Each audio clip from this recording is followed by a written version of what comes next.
পড়ি তখন সেকেন্ড ক্লাসে।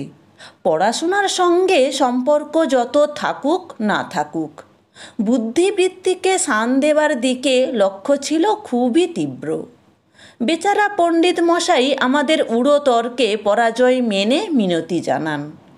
তাঁর আওয়ারে আমাদের তিনি কখনো বিরক্ত করবেন না, তবে আমাদের দিক থেকেও শর্ত পালন করা চাই। সে শর্ত আমরা পিছনের বেঞ্চে বসে চিত্রাঙ্কন, কাব্য রচনা প্রভৃতি সকল কার্য বিনা প্রতিবাদে চালাতে পারব। তবে এসব কাজ নিঃশব্দে সমাধা করা চাই, নচেত গোলমাল করলে বৃদ্ধ বয়সে তাঁর চাকুরিটি খোয়া যাবার আশঙ্কা তাঁর বুকে বিলক্ষণ আছে। পণ্ডিত মশাইয়ের কথায় তাঁর প্রতি মমতাবশে আমরা পিছনের বেঞ্চে রাজ্য প্রতিষ্ঠা করেছি এবং পরম নিশ্চিন্ত মনে সেখান থেকে ভালো মানুষ বেচারি ছেলেদের টার্গেট করে সুপারি বা নুড়ি নিক্ষেপ করি।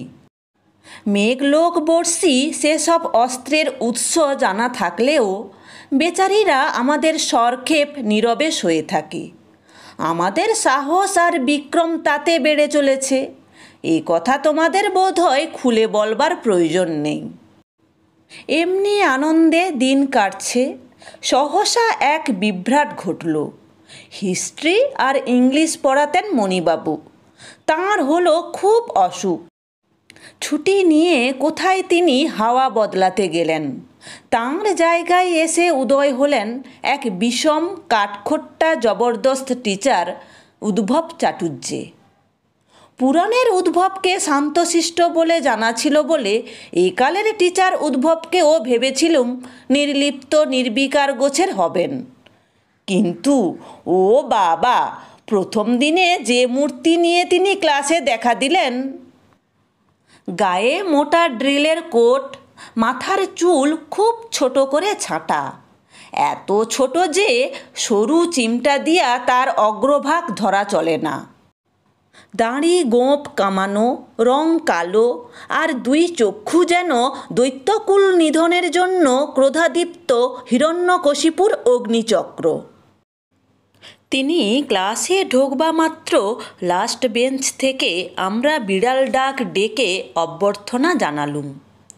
গম্ভীর কণ্ঠে সাইলেন্স বলে তিনি রুদ্ররূপে স্তব্ধ হয়ে দাঁড়ালেন।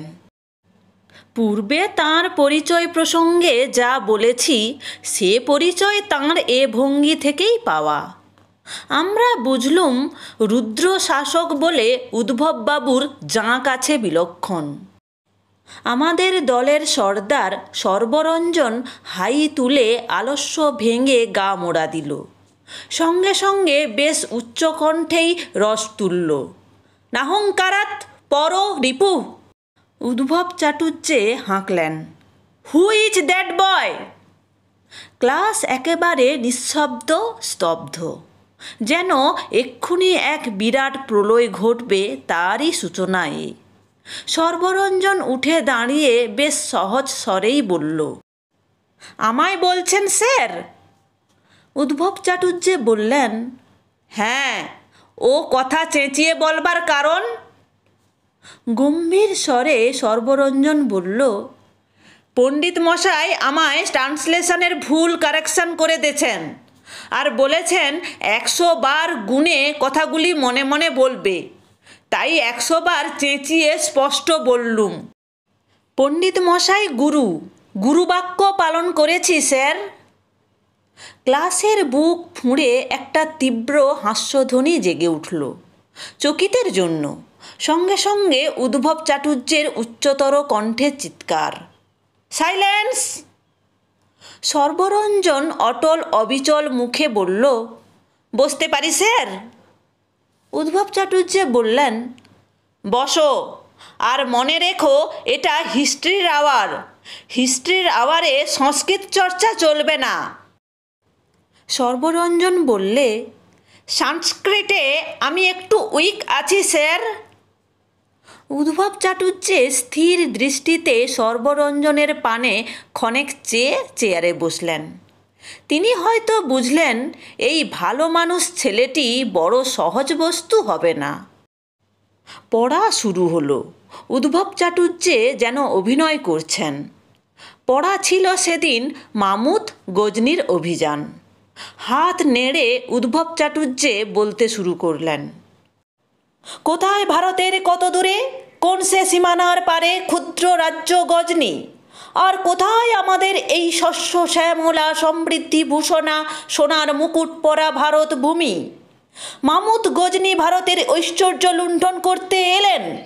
প্রথমে এলেন সিন্ধু দেশে, অর্থাৎ আধুনিক পাঞ্জাবে। এই অবধি বেশ ব্যাখ্যা করে বলার সঙ্গে তাঁর কণ্ঠ হল নীরব, আর চোখের উদাত্ত দৃষ্টি নিবদ্ধ থার্ড বেঞ্চের হরিশ গাঙ্গুলির উপর। তিনি ডাকলেন, you the fourth boy, second bench. একদল ছেলে বলে উঠল, হরিশ হরিশ হরিশ।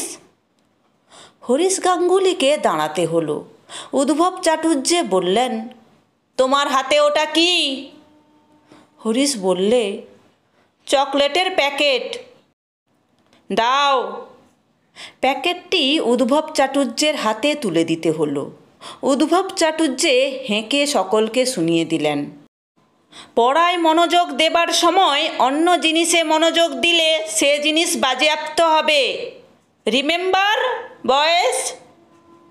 এমনি উৎকট আদেশ নির্দেশ দিয়ে চাটুর্যে 2 ঘণ্টাকাল আমাদের উপর আধিপত্য বিস্তারে উদ্ধত হলেন। এবং এমনি অপরাধে ললিতা প্রসাদের একটা ফাউন্টেন পেন, শ্রীনিবাসের লাড্ডু, অমরের ইলেকট্রিক টর্চ, চন্দনের সিল্কের রুমাল, গোপালের জলচ্ছবি, অরুণের কম্পাস, রতনচাঁদের রেফারি বাঁশি উদ্ভব চাটুর্যের হাতে বাজেয়াপ্ত হলো। এবং অবশেষে যেদিন সর্বরঞ্জনের, সেই কথাটা একটু বিশদভাবে বলা প্রয়োজন। সর্বরঞ্জন তার দাদার কাছ থেকে ছোট্ট একটা ঘড়ি আদায় করেছিল কি না কি ফরমাস খেটে। সেই ঘড়িটা সে রিস্টে বাঁধত। ঘড়িটা চলতো না, চলবার তার সাধ্য ছিল না, কারণ ক্লাসে বসে ঘড়ির কলকবজা খুলে সে নানা বৈজ্ঞানিক তথ্য আবিষ্কারে কোমর বাঁধত। আর এই বৈজ্ঞানিক পরীক্ষার ফলে ঘড়ির স্প্রিং প্রভৃতির কতগুলি কোথায় হারিয়ে অদৃশ্য হয়েছিল। সেদিন হিস্ট্রির আওয়ারে সে বসেছিল ঘড়ির কলকবজা খুলে। আর উদ্ভব চাটুর্যে ঔরঙ্গজেব বাদশাহর সিংহাসন গ্রহণের ফিকিরফন্দি বর্ণনা করেছিলেন থিয়েটারি ভঙ্গিতে। ওই বসে আছে বাদশাহ শাহজাহান, কবি শাহজাহান প্রাসাদের মধ্যে বন্দী হয়ে, চোখের সামনে বড় সাধে গড়া তাজমহল, যেন সে মোহন মধুর স্বপ্নাভাস। মেয়ে জাহানারা শুধু তাঁর পাশে, আর ঔরঙ্গজেব দারা সুজাকে হত্যা করার জন্য গোপনে আদেশ জানাচ্ছেন। এমন সময় তাঁর দৃষ্টি পড়ল সর্বরঞ্জনের দিকে। সঙ্গে সঙ্গে হিস্ট্রি বন্ধ এবং উচ্চরব, you first boy, last bench. Sarbaranjan বললে, আমায় বলছেন স্যার? হ্যাঁ, তোমার হাতে কি? ঘড়ি। নিয়ে এসো, এটার হিস্ট্রির আওয়ার। বলেছি তো, পড়ায় মনোযোগ ছেড়ে অন্য জিনিসে মনোযোগ। সর্বরঞ্জন সেই ভাঙা ঘড়িটি উদ্ভব চাটুর্যের হাতে তুলে দিয়ে বললে, সাবধানে রাখবেন, স্প্রিং ট্রিংগুলো খুলে গেছে। সর্বরঞ্জন নিজের বেঞ্চে ফিরে এলো। উদ্ভব চাটুর্যে আবার ঔরঙ্গজেবের সিংহাসন নিয়ে পড়লেন। আমরা সদলে বসে মনে মনে গর্জাতে লাগলুম। হিস্ট্রির আওয়ার শেষ হতে সর্বরঞ্জন ডাকল, ননি। আমার নাম ননি। আমি বললুম, কেন? সর্বরঞ্জন বলল, উদ্ভব মাস্টার আমাদের এই সব জিনিসগুলো যে বাজেয়াপ্ত করে তার মানে কি? নিজে রাখে না বেচে 2 পয়সা উপার্জন করে? আমি বললুম, তাই তো, এ তত্ত্ব কোনো দিন মনে জাগেনি। তখনই তদন্ত তদারক চলল। ওরে লালতা প্রসাদ, ও শ্রীনিবাস, হ্যাঁ হে অমর, বলি, ও রতন চাঁদ। তারা জবাব দিলে, কি কি? তোমাদের যেসব জিনিস উদ্ভব মাস্টার বাজেয়াপ্ত করেছে তা ফিরে পেয়েছো না? সকলেই বললে কোনো জিনিস তারা ফিরে পায়নি। লালতা প্রসাদ বললে, আমার পেনটার দাম 18 টাকা। বাড়িতে জবাবদিহি হয়নি? বলেছি হারিয়ে ফেলেছি। আসল কথা বলে বকুনি খাবো কি? শ্রীনিবাস বললে, হেডমাস্টারকে নালিশ করব। আমাদের পয়সা দিয়ে কেনা জিনিস উনি কি বলে পকেটস্থ করেন? সর্বরঞ্জন বললে, থাম কাওয়ার্ড কোথাকার, এর আবার নালিশ কি? নিজেরা প্রতিকার করব। তার মানে? উদ্ভবের মুদগর ব্যবস্থা যদি না করি তো আমায় তোরা সর্বরঞ্জন বলে আর ডাকিস নে। সর্বরঞ্জন ডাকল, ননি। আমি বললুম, কি? সর্বরঞ্জন বললে, আজ সন্ধ্যার আগে উদ্ভবের বাসায় যাওয়া চাই। আমি চিরদিন অ্যাডভেঞ্চার খুঁজিয়া বেড়াই। সানন্দে বললুম, অলরাইট। স্কুল থেকে মাইলটাক দূরে এক গলির মধ্যে উদ্ভব মাস্টারের বাস। ছোট্ট একতলা বাড়ি, সামনে সিমেন্ট করা রোয়াক। আমি এসে সদরের কড়া নাড়লুম। একটা চাকর এসে দ্বার খুলে দাঁড়ালো। জিজ্ঞাসা করলুম, তুমি বাড়ির চাকর? হ্যাঁ, মাস্টারমশাই আমাকে পাঠিয়েছেন। বারোয়ারি তলায় যাত্রা হচ্ছে। তিনি যাত্রা শুনে বাড়ি ফিরবেন রাত্রে। মাস্টারমশাই বলে দিয়েছেন, তোমার যদি যাত্রা শুনতে যাবার ইচ্ছে থাকে তো যেতে পারো, তবে তাঁর খাবার দাবার ঠিক করে রেখে যেও, আর সদরের চাবি রেখে যেও। চাকরটা এ কথায় যেন খুশি হলো। সে বললে, খাবার তৈরি আছে। আমি বললুম, ও। উদ্ভব মাস্টার এ সময়টায় সেক্রেটারি মহাশয়ের বাড়ি যান তাঁর ছেলেকে পড়াতে। এ খবর আমাদের জানা ছিল, আর ফেরেন প্রায় 7:30টায়। চাকরটা বললে, আমি এক্ষুনি চাবি দিয়ে আসছি। অনেক দিন যাত্রা শুনিনি।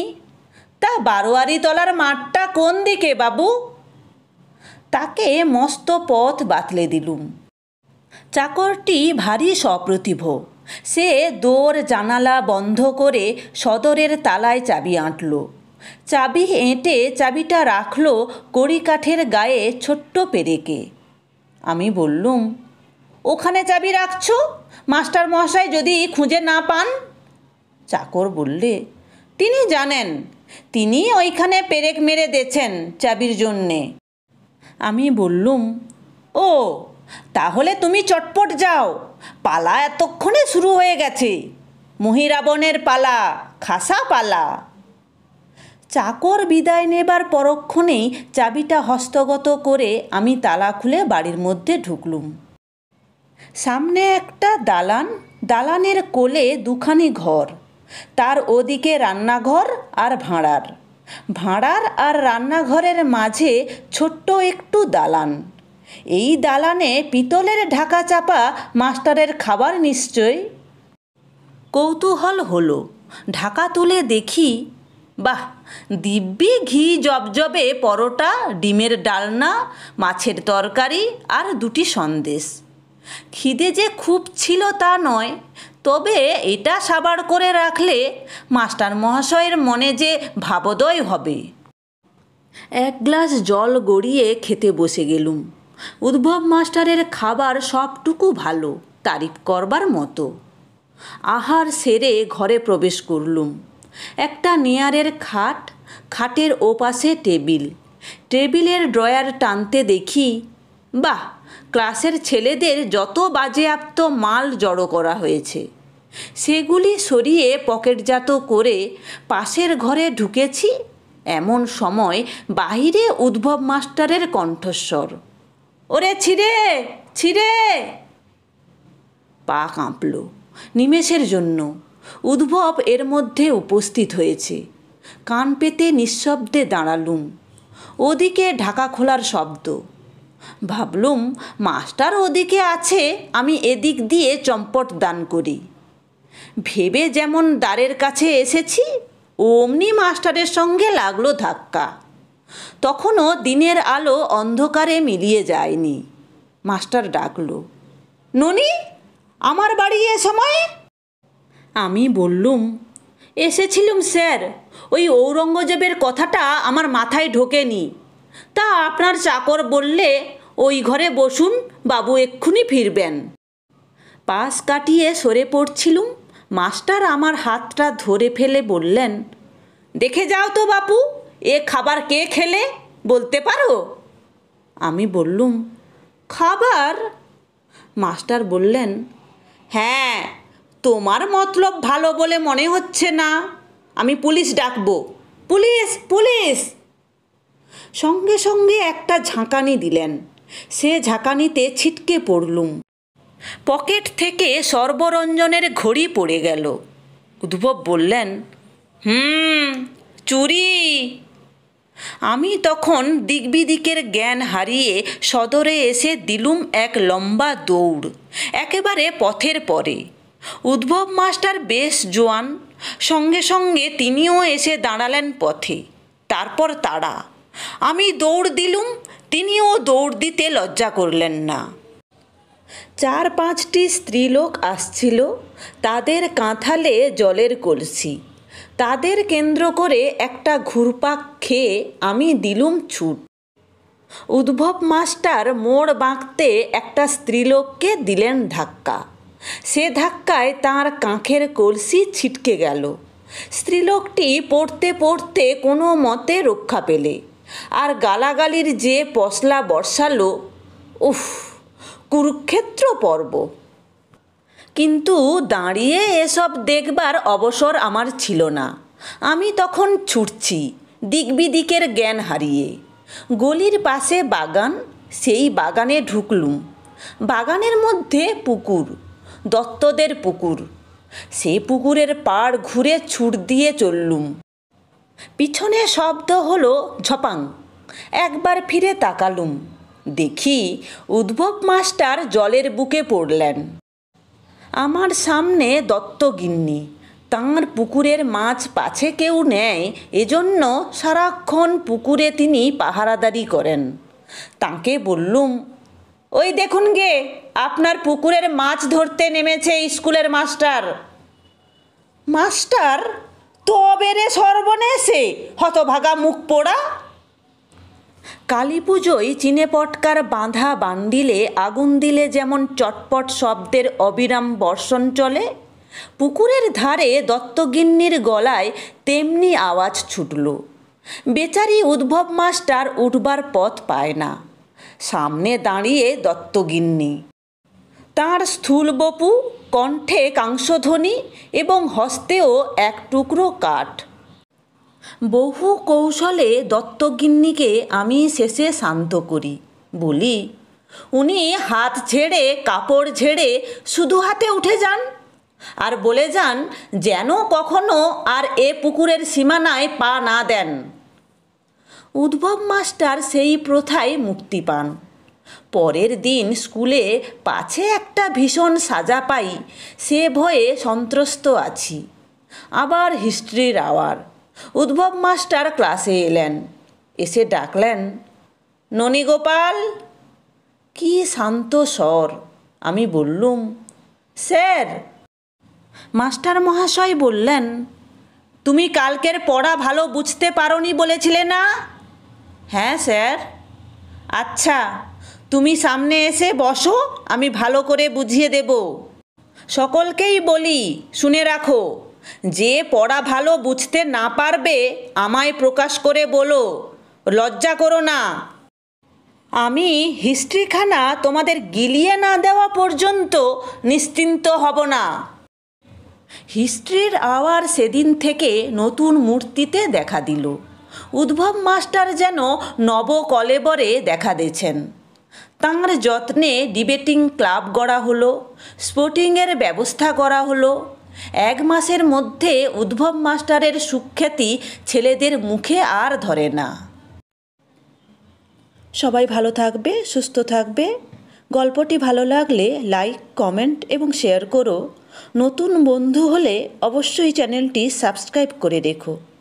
ধন্যবাদ।